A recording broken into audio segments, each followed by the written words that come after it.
Sveiki visi, tai šiandien pakalbėsim apie tai, kokia yra jūsų vertė rinkoje, nes dažnai žmonės nori uždirbti daugiau pinigų arba tiesiog nori, kad jiems mokėtų daugiau pinigų, bet klausimas, už ką jiems mokėti daugiau pinigų, ar ne? Tai mano darbas, priminsiu, kad aš jau padedu žmonėm, kurie dirba samdomą darbą, pradėti susikurti savo sveikatingumo verslą per 12 mėnesių ir tiesiog pakeisti tas darbo pajamas į verslo pajamas ir išmokti ten įgūdžių, visų tų ten esminių dalykų. Tai kas liečia mūsų vertę rinkoje, ar ne, tai kiekvienas darbas, ką žmogus dirba, jis yra kažkiek tai vertintas dažniausiai atlygiu, ar ne, yra minimumas, ar ne, ir po to automatiškai viskas kyla, tie pinigai progresyviai priklauso tai, kokią tu vertę duodi arba kokią tu problemą padedi išspręsti potencialiam darbdaviui. Tai tarkim, jeigu tu dirbi kažkokį tai darbą ir, nežinau, tau ten moka, tarkim, 1000 eurų, ir tu, tarkim, nori uždirbti daugiau už tą patį darbą, tai dažniausiai, kokia prasmė arba esmė mokėti kažkam tai daugiau. Ar jūs, pavyzdžiui, norėtumėt, nežinau, nuėję į parduotuvę, ta pati bulka kainuoja ten 2 eurai, kaip pavyzdys, ten ir sakysiu, va dabar mokėk 2 pem. Dėl ko? Dėl to, kad man taip reikia, nes pas mane yra tas. Kažkaip jums tai nelabai įdomu, tai lygiai taip pat ir čia. Bet jūs galite vertę tą visą laiką kelti. Žiūrėkit, yra tenais nueinat, tai yra už 90 centų, už 1,50 €, už 2 pem ir taip toliau, ir taip toliau. Ir kiekvienas ten savo paaiškina, kaip jisai tą vertę būtent pakelia ir kodėl jūs mokate už kažką tai daugiau, ar ne, ten kažkokie paprasti kiaušiniai ir tenais kokie nors ten laisvų vištų ten kiaušiniai ir panašiai, ir ten kainuos 50 centų brangiau. Tai lygiai taip pat ir jūs, jeigu yra, tarkim, 1000, tai jeigu aš noriu padidinti tą vertę, tai klausimas, jeigu aš ten, kur dabar esu, ką dabar dirbu, ar yra, pavyzdžiui, aš noriu gal uždirbti dvigubai.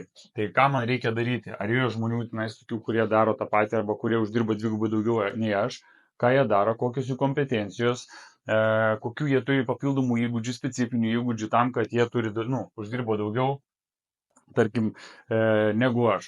Ir jeigu jūs automatiškai investuosite į save, savo laiką, savo pinigus, reiškia į tos įgūdžių gerinimą, tikriausiai, kad jūs irgi galėsite tą patį darbą arba tą patį atlygį irgi gauti, ar ne? Vėlgi priklausoma, kaip mes save parduosim, ar ne? Tai čia klausimas labai paprastas.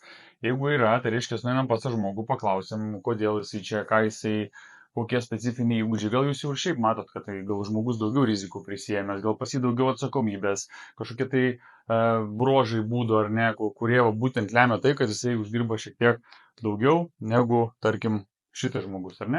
Tai jeigu mes išmoksim per atitinkamą laiką, tai nebus per dieną, per 2, per 3, tikriausiai bus metai, 2, kaip pavyzdys ateina žmogus, ten tarkim dirba kažkokį tai darbą, aišku, 2000 nebūna, dažniausiai būna 1200, kaip pavyzdys, ten, jeigu jūs ten pabaigsit magistrą, 2 metus mokysitės ir turėsite ten atitinkamą diplomą, jūs kažką tai išmokot, investavot savo laiką, įgūdžius, savaitgalius, vakarus, ir per 2 metus įgyjote kažkokią tai kvalifikaciją, jeigu ten galbūt valstybiniai kažkokie įstaigai, jūsų atitinkamai atlyginimas pakils kažkokiu tai procentu ar kažkokia tai suma tų pinigų, nes jūs esate vertingesnis. Tai jeigu palyginus su to žmogum, kuris turi bakalaurą, kaip pavyzdys, šitas jau turi bakalaurą plus dar ir magistrą, tai dėl to jo vertė rinkoje yra šiek tiek didesnė. Aišku, ne visur taikoma, bet kaip pavyzdys, aš noriu, kad, suprasti. Galbūt kažkas tai nori dar daugiau, ar ne, galbūt nori, nežinau, aišku, vėlgi priklauso, ar tai privatus sektorius ar valstybinis, bet visur yra tos pačios galimybės. Versle lygiai taip pat. Dažniausiai, kai mes pradedam, tai arba žmogus jau ateina į tą pačią sritį, kur jisai dabar dirba, ar ne, tai, pavyzdžiui, aš kažkada, kai dirbau inžinieriu, tai aš galvojau, kad tą veiklą norėčiau daryti tik tais ant savęs. Žinot, paskaičiuoju, pasižiūriu, aš ten gaunu 2000, o mano paslaugas parduoda ten už 5 ar ten 10, nesvarbu, kiek ten pinigų. Aš galvoju, kodėlgi mane pasiėmus visų tų ir būtų labai gerai ir mums būtų labai fainai. Po to aš tik tai pradedu suprasti, kad ir ofisas nuoma, visi kiti mokesčiai ir taip toliau, ir taip toliau, ir taip toliau, ir maždaug ten gaunasi plus tas vienas ir kitas dalykas, kompanija pasiema visą riziką ant savęs, o aš tiesiog sėdžiu savo ramiai, ar yra darbo, ar nėra darbo, aš vis tiek gaunu savo tuos pinigus, ar ne? O versle yra visai kitaip. Tai dažniausiai vėlgi, jeigu mes, aišku, pradedam, vis tiek tu turi turėti kažkokią tai žmonių bazę, kažkokią tai klientų bazę susikurti, ar ne? Arba tiesiog tu dažniausiai pradedi nuo nulio. Visi pradeda nuo nulio, o kad dažniausiai netgi investuoja savo pinigų, tai būna ir minusas. Ir tokiu būdu mes ką darom? bandome tapti, nebandome, o norime tapti kažkokios tais ryties profesionalai. Tarkim, pas mus ateina žmonės ir mes padedam, išmokinam jį, kad jis būtų sveikų įpročių treneris, kuris padėtų žmonėm pagerinti savijautą, pagerinti išvaizdą, pagerinti produktyvumą ir panašiai ir panašiai. Galų galia atsikratyti 1-2 kilogramų, kas yra aktualu. Ir tokiu būdu jis mokosi. Jis neateina per 2-3 dienas, tai dažniausiai užtrunka apie 6-12 mėnesių ir visą tai eina irgi su praktika. Ir tokiu būdu ta kompetencija auga.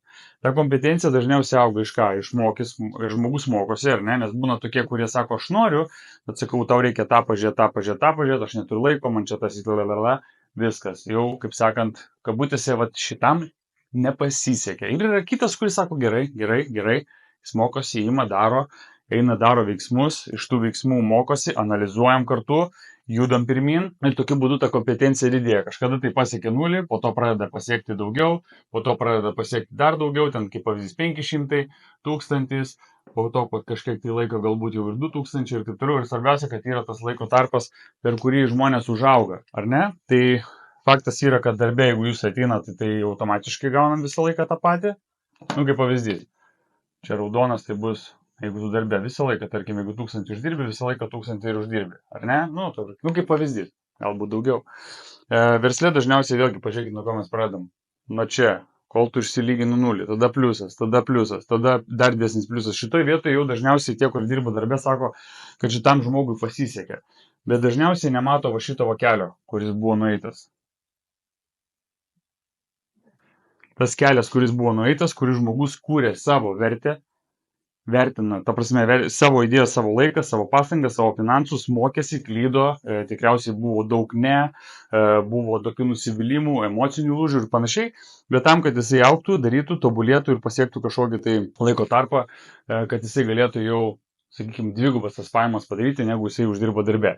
Ir po to automatiškai viskas kyla aukštyn, man mes čia aišku nenupiešim, bet tos kompetencijos, kai tu pradedi suvokti, kad tu visą laiką tą savo vertę didindamas arba iškilusias problemas sprendi ir nebėgi nuo jų, automatiškai tavo visą laiką vertė kyla, nes jūs ir darbė jums moko pinigus už tai, kad jūs išsprendžiate kažkieno tai problemą. Tai jeigu jūs ten, nežinau, neturite laiko valyti namų, ar ne, nu kaip pavyzdys, tai jūs pasamdote žmogų, kuris už atitinkamą sumą pinigų jums tai padarys, nes jūs tiesiog, nenorite, negalite, neturite tam laiko, bet turite tam finansų ir už tos finansus kažkas tai gali jums išspręsti šitą problemą, ar ne? Tai jau irgi biznis, kaip pavyzdys. Tai lygiai taip pat ir čia, ar ne? Ir ta vertė jūsų, kai didėja, automatiškai mes jau galime pirkti laiką iš kitų žmonių ir gyventi, kaip sakant, savo, kokį mes nenorime gyvenimą gyventi, ar ne?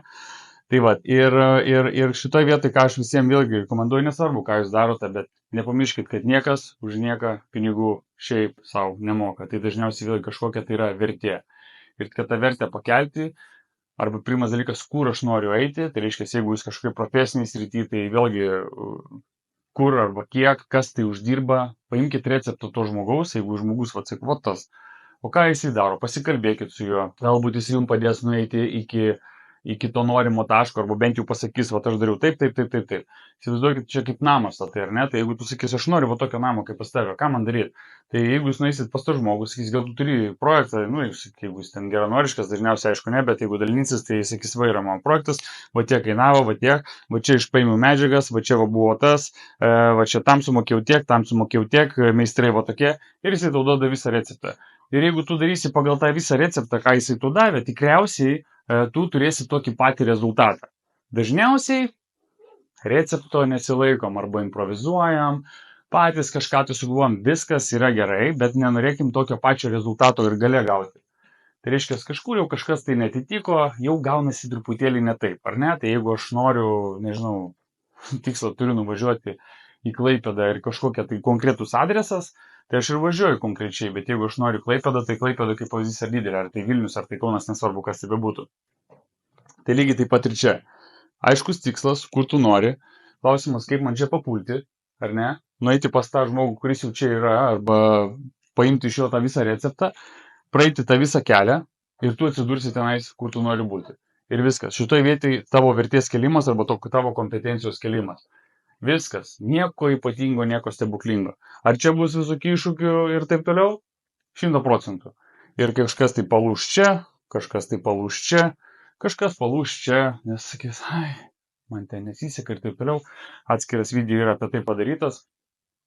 Kodėl dažniausiai žmonės palūžta, bet tie, kurie nepalūžta, atsiranda ten. Ir tada, aišku, kai žmogus čia, dažniausiai visi, kurie palūžo, arba sako, jam pasisekė. Bet aš tokio dalyko kaip sėkmė dažniausiai netikiu, tai yra dažniausiai mąstymas, ko žmogus nori, ko žmogus tiki ir ką jisai daro. Jeigu jisai daro, dažniausiai visą laiką būna rezultatas. Anksčiau ar vėliau. Kai kuriems būna taip, kad jisai daro, nieko nesigauna, bet jeigu jis yra pakankamai atkaklus, vis tiek šaus į viršų, rezultatai jie visą laiką yra. Tai vat rekomenduoju tiesiog suprasti vėlgi, ko tu nori, ar tu nori kažko tai daugiau, galbūt savo profesiniai srity, viskas yra gerai, nueikit pas tą žmogų, kuris jau ten yra. Aš norėčiau irgi tokios pozicijos kaip tavo, paklauskit, ką jis daro, kokių tau kompetencijų reikia, galbūt pas vadovą kažkokį nueit, nori pradėti savo biznį, kokio tu biznio nori, kiek tu nori uždirbti, kas jau yra tai pasiekęs, ar yra kažkoks verslo modelis, nueikit pas tą žmogų, sakykit, ką daryti, kaip daryti. Ir tiesiog sekit paskui receptą ir galiu garantuoti, kad praktiškai beveik viskas jums gausis. Ir lygiai taip pat ir pas mus. Žmogus ateina, ko jisai nori, viskas aišku, mes nubraižom aišku planą, ką daryti, kaip daryti, kasdieniai veiksmai ir 12 mėnesių jisai turi savo kažkokį tai norimą rezultatą. Tai va, tai tikiuosi buvo naudinga, jeigu nori pradėti savo veiklą, kreipkis ir kažką mes tikrai sugalvosim.